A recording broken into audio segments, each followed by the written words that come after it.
Yo, ako si Jimberly Villanueva.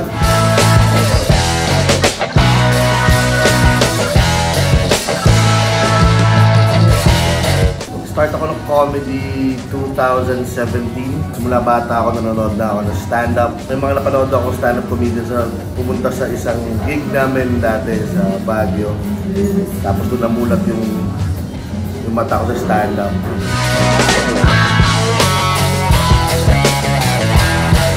Sobrang desperado kong magkaroon ng trabaho. Lahat ng mga pinupuntahan ko dati na interview, dala-dala ko na yung school sample ko. Agad. Nagsimula kami, bumuo kami ng stand-up group sa Baguio, tawag doon, Comedy Baguio.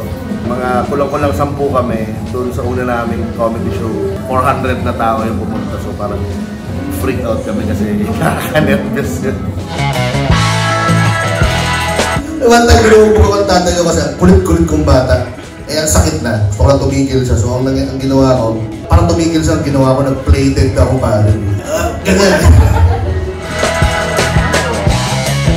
Sa loob ng sasakyan, doon ko iniisip yung buong set ko, yung pagkatuloy-tuloy. Yung mga jokes namin, ganyan eh. Parang pinapractice kasi namin sa mga open mic. So, alam mo na yung joke, kung paano yung joke. Ang iniisip ko sa sasakyan kung paano yung pagtagpi-tagpi yung mga jokes kasi makalimutin ako eh. Kung naalala ko kung paano tinagpi sa kabila, maalala ko na yung joke. Tapos since bata ako, musically inclined. Lagi kong ini-ensayo yun. Kasi talagang lahat ng mga pagkakataon na pwede ko i-ensayo yung aking musicality ginagawa ko. Pero nasobrahan ko yata. Nahalata ko na sobrahan ko yun kasi nung ginulat ako ng tropa ko, sabi ko, "Oh!" Buti lang tumawa kayo doon kasi nag-vocalize ako para sa joke na yun. Maraming salamat din pala sa lahat ng mga sumusuporta sa stand-up, sa mga sumusuporta, lalo na sa amin, sa The Comedy Crew, sa mga nanonood ng shows, sa mga nagbayad, yung mga laging nakikita namin sa mga open mics. Follow nyo rin kami sa mga socials namin, sa Facebook, meron din kaming Instagram, meron din kaming TikTok, meron kaming YouTube.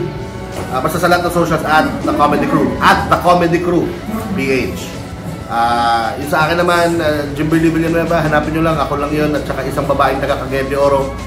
Malalaman nyo naman kung sino yun.